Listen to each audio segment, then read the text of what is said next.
छत्तीसगढ़ लोक सेवा आयोग सीजीपीएससी के पूर्व अध्यक्ष टामन सिंह सोनवानी ने अपने भतीजे भतीजियों का चयन करवाने के लिए बड़ी साजिश रची थी। लीक करवाए गए पर्चे केवल 4 नहीं बल्कि कई और अभ्यर्थियों को मुहैया कराए गए थे। इसे लेकर जांच चल रही है। सीबीआई जांच में खुलासा हुआ है कि इसके लिए पहले नियम बदलवाए गए, रिलेटिव की जगह फैमिली लिखवाया गया और फैमिली से भतीजा शब्द हटवा दिया गया। साजिश को अंजाम देने की शुरुआत 14 जुलाई 2021 को हुई। उस दिन सोनवानी के निर्देश पर रिलेटिव रिश्तेदार के स्थान पर फैमिली परिवार शब्द को बदलने का प्रस्ताव बोर्ड में रख दिया गया। आइए एक खास रिपोर्ट आपको दिखाते हैं।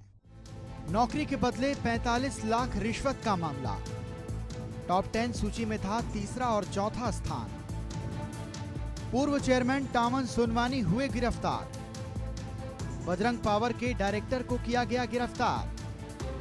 एसके गोयल हैं बजरंग पावर के डायरेक्टर।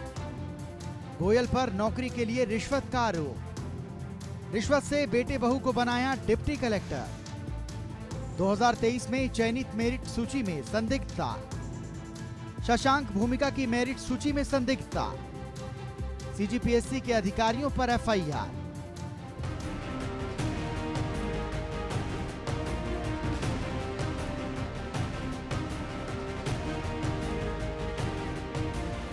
बोर्ड की बैठक के बाद 4 फरवरी 2021 को सीजीपीएससी की जारी अधिसूचना में रिलेटिव के स्थान पर फैमिली शब्द का उपयोग किया गया।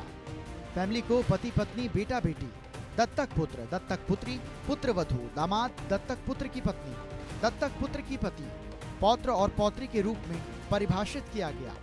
बैठक में ये भी तय हुआ कि सीजीपीएससी के अध्यक्ष और सदस्य का कोई भी करीबी रिश्तेदार या परिवार का सदस्य परीक्षा में शामिल होने की स्थिति में उक्त अध्यक्ष और सदस्य आयोजित परीक्षा की प्रक्रिया से खुद को दूर रखेंगे।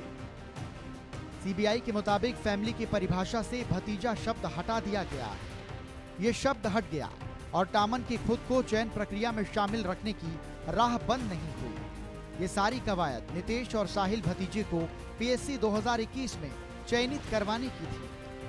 परिवार की परिभाषा से भतीजा शब्द हटने से उन पर पक्षपात का आरोप भी न लगे। सीजीपीएससी की प्रक्रिया के नियम में स्पष्ट रूप से उल्लेख है कि पीएससी के अध्यक्ष और सदस्य के करीबी रिश्तेदार परिवार के सदस्य परीक्षा में शामिल होते हैं। उस स्थिति में खुद को आयोजित परीक्षा की प्रक्रिया से दूर रखना है। इस तरह के पूर्व के एक मामले में अध्यक्ष ने बेटे परीक्षा में शामिल होने की पूरी प्रक्रिया से खुद को बाहर कर लिया था। इसके लिए उन्होंने लिखित में आवेदन भी दिया था। टामन सोनवानी ने पीएससी अध्यक्ष की कुर्सी मिलते ही शुरू किया खेल। घर के लोगों के साथ कांग्रेस नेताओं और अफसरों के बच्चों को बनाया अफसर। टामन ने ये काम पूरी प्लानिंग के साथ किया। इस काम के लिए टीम बनाई। टामन ने अपने करीबियों को शामिल किया और कुछ नियम भी बदल डाले। टामन सिंह पर आरोप है कि उन्होंने अपनी पत्नी डॉक्टर पद्मिनी सिंह सोनवानी, सरकारी डॉक्टर की अध्यक्षता वाले एनजीओ ग्रामीण विकास समिति जीजाम गांव के लिए बजरंग पावर एंड इस्पात के डायरेक्टर श्रवण कुमार गोयल से 1 करोड़ रुपए की मांग की थी। बाकायदा इसका प्रस्ताव टामन ने पीएससी के उप परीक्षा नियंत्रक ललित गणवीर से बनवाया था। ललित गणवीर गिरफ्तार हो चुका है। बताया जाता है कि टामन की मांग के बाद श्रवण ने अपने बोर्ड को गुमराह किया।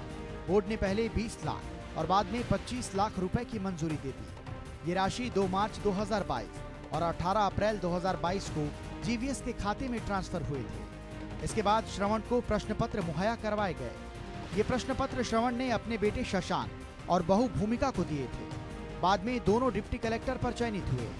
टामन के भाई अनिल कुमार सोनवानी जीवीएस के सचिव, पीएससी के उप परीक्षा नियंत्रक गिरफ्तार ललित गणवीर, कोषाध्यक्ष और टामन का भतीजा नितेश सोनवानी सदस्य है। सीबीआई जांच में पाया गया कि जीवीएस में टामन सिंह और उनके परिवार का नियंत्रण है। सीबीआई ने अपनी चार्जशीट में लिखा कि श्रवण ने सही कारण छिपाकर सीएसआर समिति के अन्य सदस्यों को गुमराह किया। सीजीपीएससी 2021 परीक्षा में चयनित हुए थे निशा कोसले और दीपा आदिल। निशा कोसले और दीपा आदिल दोनों ही टामन सिंह सोनवानी के हैं रिश्तेदार। पूर्व परीक्षा नियंत्रक आरती वासनिक और अन्य अज्ञात की भूमिका पर जांच जारी। किशोर ध्रुव तत्कालीन पीएससी सचिव का बेटा सुमित का हुआ था चयन। सीबीआई ने 7 मोबाइल, 1 लैपटॉप को किया जब्त। जब्त डिवाइस जांच के लिए नई दिल्ली भेजा गया है। डिवाइस के डेटा, डिलीट डेटा रिकवर किया जाएगा। डेटा और डिलीट डेटा पर एक्सपर्ट ओपिनियन मांगा।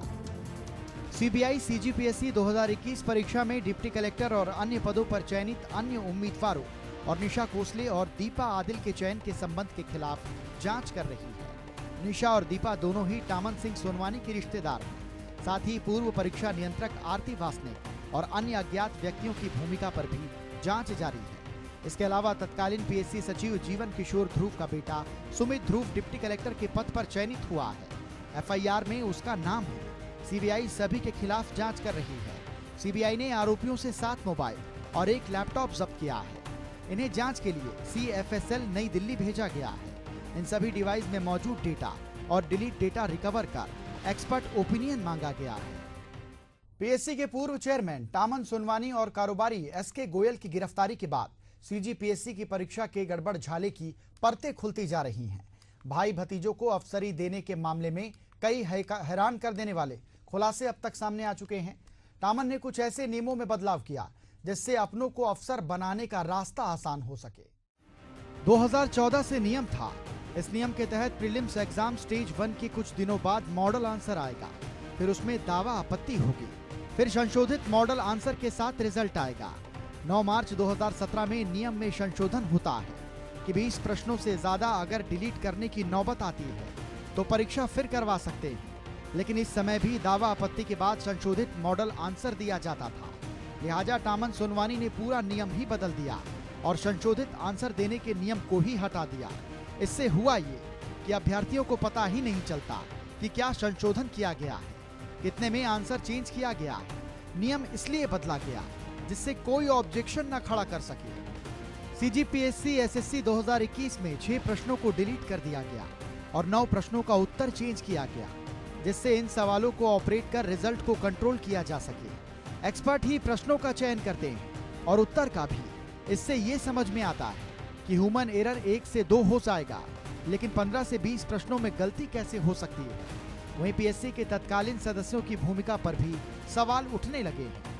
प्रीलिम्स में बहुत हल्के सवाल पूछे जाने और बाद में उनको विलोपित करना, जैसे मुख्यमंत्री भूपेश बघेल के भेंट मुलाकात का दिन कौन सा है, मेंस परीक्षा में पेपर कठिन बनाना और उसको लीक कर अपने लोगों को 150 से ऊपर नंबर दिलवाना, इंटरव्यू के दौरान दूसरे छात्रों को जानबूझकर कम नंबर देना और अपनों को ज्यादा नंबर देने की बढ़त दिलाना है। यही कारण है कि अपनों का सिलेक्शन किया गया और अच्छे स्टूडेंट होने के बाद भी दूसरों को कम नंबर मिले। सीजीपीएससी घोटाले का मामला खुलने के बाद हाईकोर्ट ने 2021 की पीएससी परीक्षा के टॉपर्स की लिस्ट को होल्ड कर दिया। टामन के करीबी के एनजीओ को 45 लाख देने के कारोबारी एसके गोयल के बेटे शशांक और बहू भूमिका डिप्टी कलेक्टर तो बन गए, लेकिन उनकी कहीं पोस्टिंग नहीं हो पाई। कोर्ट ने इनको होल्ड पर डाल दिया है। वहीं टामन सोनवानी के करीबी रहे पीएससी के डिप्टी कंट्रोलर ललित गणवीर की पोस्टिंग पर भी आपत्ति आने लगी है। सीजीपीएससी 2021 परीक्षा घोटाला मामले में बड़ा खुलासा हुआ है। परीक्षा से पहले तीनों सेट के पर्चे लीक कर दिए गए थे और जिनके साथ सेटिंग थी उन्हें पहले ही पर्चे मिल गए थे। यह खुलासा कारोबारी श्रवण कुमार गोयल के बेटे और बहू के गिरफ्तार होने के बाद हुआ है। खुलासे के मुताबिक शशांक गोयल और भूमिका कटियार ने खुद टामन सिंह सोनवानी को रुपए पहुंचाए थे। ये रिपोर्ट देखिए।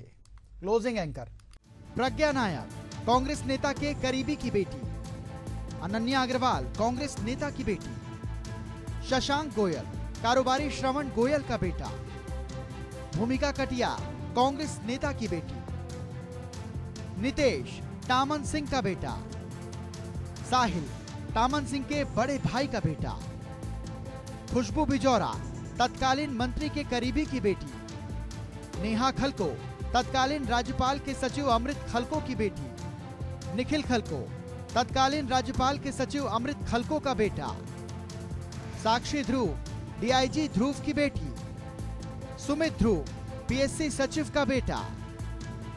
सीजीपीएससी घोटाला मामले में सीबीआई ने बीते 2 दिनों में 5 लोगों को गिरफ्तार किया है। सीबीआई ने पूर्व अध्यक्ष टामन सिंह सोनवानी के भतीजे साहिल सोनवानी, डिप्टी कलेक्टर पद पर चयनित शशांक गोयल और भूमिका कटियार को गिरफ्तार किया है। सीबीआई ने पूछताछ के बाद तीनों आरोपियों को रायपुर कोर्ट में पेश किया। इससे पहले टामन सिंह सोनवानी के बेटे नितेश सोनवानी और तत्कालीन deputy exam controller Lalit Ganvir को गिरफ्तार कर कोर्ट में पेश किया गया था। कोर्ट ने ये दोनों को 13 जनवरी तक सीबीआई को रिमांड पर सौंप दिया था। वहीं टामन सुनवानी और बजरंग पावर के डायरेक्टर श्रवण कुमार गोयल पहले से जेल में बंद है। सीजीपीएससी में पूर्ववर्ती कांग्रेस सरकार में हुई थी गड़बड़ी। राज्यपाल, सीएम और मुख्य सचिव से की गई थी 48 शिकायतें। आयोग ने सीजीपीएससी 2021 के लिए 171 पदों पर ली थी परीक्षा। प्रारंभिक भर्ती परीक्षा 13 फरवरी 2022 को की गई थी आयोजित। परीक्षा में 2565 लोग उत्तीर्ण। मुख्य परीक्षा में 509 अभ्यर्थी पास। साक्षात्कार के बाद जारी की गई थी 170 अभ्यर्थियों की सूची। भर्ती में गड़बड़ी और भ्रष्टाचार के आरोप में हुई थी एफआईआर। पीएससी के तत्कालीन अध्यक्ष टामन सिंह सोनवानी हैं आरोपी। सचिव जीवन ध्रुव, परीक्षा नियंत्रक आरती वासनिक भी आरोपी। सीजीपीएससी परीक्षा का नोटिफिकेशन साल 2021 में जारी किया गया था। भर्ती के लिए कुल 171 पद थे।